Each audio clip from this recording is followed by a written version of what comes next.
পুরুষ মানুষের আগাগোড়া পুরো জীবনটাই মনে হয় ত্যাগ তিতিক্ষার জীবন। আজকে এনসিপি করে বলে, আপনারা জানেন যে আমি একটা বাসার ছাদে থাকতাম চিলেকোঠায়। তো দীর্ঘদিন প্রায় 2-3 বছর এখানে। তো এনসিপি করে বলে এই জন্য বাসাটা ছেড়ে দেওয়ার নির্দেশ আর কি। একটা বাড়িতে তো অনেকগুলো মালিক থাকে, একটা পক্ষ একটা না, 2-3টা পক্ষ আর কি খুব নানানভাবে ডিস্টার্ব করতেছে। আবার যারা ডিস্টার্ব করতেছে তাদের ভিতরে একজন আবার সরকারি দলের উপরের কোনো কর্মকর্তার সাথে আছে। তো তার ভাতিজা না কিরকম যেন আর কি। তো ওই পাওয়ারটাও আছে সরকারি দলে থাকলে, যেটা হয় আর কি, পাওয়ার না দেখালেও পাওয়ার আইসা পড়ে। আর ব্যাপার হচ্ছে যে আমি একটা কোম্পানিতে হচ্ছে ব্র্যান্ড অ্যাম্বাসেডর ছিলাম। একদম মানে 300 টাকার স্ট্যাম্পে সাইন করা, 1 বছরের জন্য চুক্তিবদ্ধ ছিলাম। তো মানে 2 দিনের রাজনীতিতে 2 ত্যাগ, বিষয়টা এরকম। বাসা ছাড়ার নির্দেশের একটা ত্যাগ, আর সেই রাজনীতিতে আসলাম এই জন্য। সেই কোম্পানি থেকে, ব্র্যান্ড থেকেও গতকালকে ফোন দিয়ে বলল যে ভাই, আমরা তো এটা কন্টিনিউ করতে পারছি না।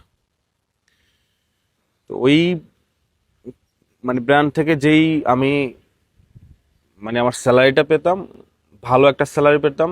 এবং এমনও ব্যাপারটা হয়ে গেছে যে এখন তো ফেসবুক ইনকাম কম, মানে এই মাসে আমি যে ফেসবুক থেকে ইনকাম পেলাম, এটার চেয়েও ওই স্যালারিটা আমার বড় ছিল, বেশি ছিল, ভালো একটা স্যালারি ছিল।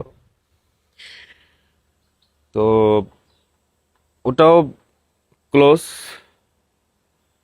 মানে সরকারি দলের সাকিব আল হাসান সরকারি দলের লোক ছিল না, অনেক কোম্পানির ব্র্যান্ড অ্যাম্বাসেডর ছিল, সে প্রমোশন করতে পারছে। আসলে সরকারি দলে থাকতে পারলে অনেক সুবিধা আছে, অনেক লাভ আছে, অনেক কিছু না চাইতেও পাওয়া যায়, অনেক বাধা বিপত্তি আসতে চাইলেও আসতে পারে না। জীবনটা আসলে জোয়ার ভাটার মতো, কখনো উপরে উঠে কখনো নিচে নামে।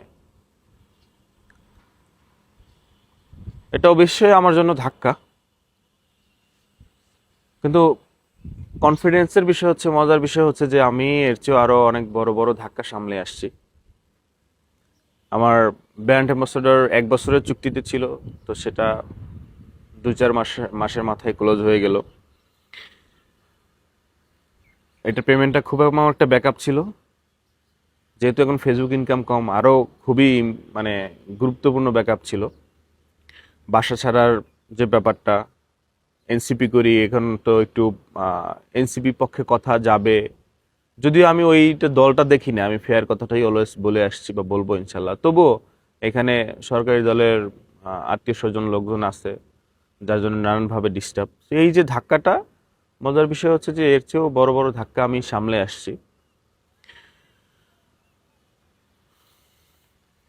যাই হোক, আমার শুভাকাঙ্ক্ষী, আমার ভালোবাসার মানুষজন ঢাকা শহরের ভিতরে, মানে মেইন সিটির ভিতরে, যদি কারো খোঁজে চিলেকোঠা এবং সেফ বাসা খোঁজে থাকে, তাহলে আমাকে একটু জানায়েন কোনো না কোনো ভাবে।